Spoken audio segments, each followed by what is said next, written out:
to another commentary done by Diggity. This is going to be the game 3 between Semih and Stryker.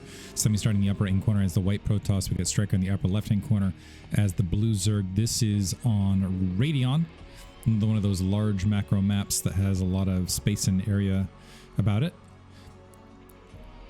Kind of like it. So you got the third here. You've got a nearby third, which makes it a little bit tougher to take on Zerg, in my opinion. And how do I put this? It makes it tougher in ZVT for Terran because Zerg has that nearby third, although it is assaultable from multiple directions, but that's an easier to defend third gas. And then opposite ZVP, it's a little bit tougher because hold that thought, because you got 3 bases that are easier to grab by ground potentially. But we are seeing Semih drop a pylon mid-map. So in a... Oh, and this is unfortunate because this Overlord is going to get first scout towards the right potentially. And now the secondary question is does Stryker open up hatchery first or does he go for an overpooler? Right now he's got an Overlord building first. So this might be a win for Semih. Oh, nope. Okay, overpool.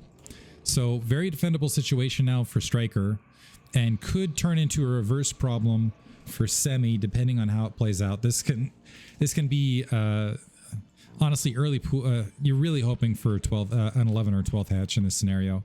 Zerglings on the ground. There's all sorts of chaos that can happen. But we got double gate, and I think that was a 9-9 gate, so about as high pressure as possible. First scout from Stryker with the Overlord, and he went for an overpool on top of everything else. And Semih still needs to find the initial spawn. So bottom left-hand corner scout first. He's going to find nothing here. So he still needs to check bottom right, and he's not going to end. So we'll see how deep Stryker gets. One thing is this Overlord positioning, depending, could provide... and this is actually Stryker might be a little bit confused here as well. So Stryker thinking, okay, he's not top right, because I didn't see anything at the natural expansion. Now Semih going upper left. We do have a hatchery down, but we've got 4 Zerglings being produced. Zealots waiting right this second. Overlord's been spotted by Semih, so now he knows where to send the Zealots. Now the question is how many larvae are saved after the fact? We'll try to keep an eye on that. We'll keep an eye on this hatchery to keep an eye on the larva. 4 Zerglings are out. The Zealots are starting to make their way out, and a couple probes pulling, and Stryker's got to see those probes pulling, and that is red alert. As soon as you see those probes pulling, maybe cancel. Well, we'll see how it goes. Certainly should be a queue of additional Zerglings once you see those probes out on the map. And so Zealots making their way. I'm wondering if Semih had not pulled those probes, if this would have gone even better. Semih needs to move, though. Needs to not worry about these Zerglings and just make his way up. We already have a drone waiting to try to plop down a Sunken colony if it is able to. Probes and Zealots surrounding. Stryker being very patient with this now. And Semih going up, able to get a Zergling right there. Drones now pulled in mass. The probes unfortunately exposed against the Zerglings, and a great drill right there initially, really interrupting the Zealot. The Zealot not attacking at all. Where's the additional Zealot? More Zealots making their way in. Workers now with a slew of Zerglings at the natural expansion. Semih still trying to apply the pressure. This is as all in as you get.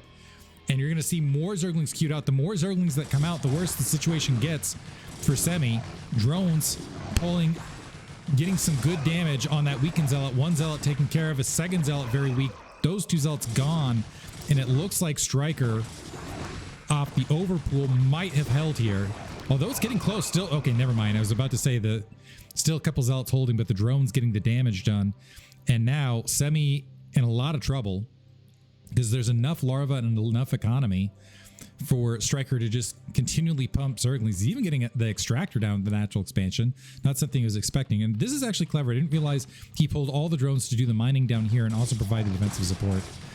So Stryker just really executing this well.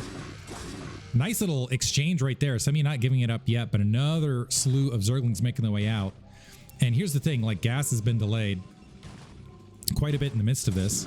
So Semih, and he hasn't produced any additional probes. He's all in on this.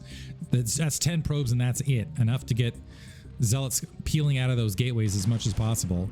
So another probe wiped out there. And keep in mind, 3 of these probes are not mining in the midst of this. Stryker's still not dropping the Sun Gun. He's still just mining the gas and just producing the Zerglings. He's stabilized. Semih a little bit up on supply. He's got 5 zealots now with the 2 probes. One of them is a vicious killer, but Stryker really at this stage it's just getting enough zerglings on. Is he going to aim for the okay? No, trying to get to the back corner. Unfortunately, getting surrounded instead. And again, really good focus fire on Stryker's part, getting a good spread, and all of those zealots getting cleared out. So Stryker with the victory off the wrist. And I'm wondering, honestly, if Semih hadn't pulled those probes, if it would have been an inverted situation.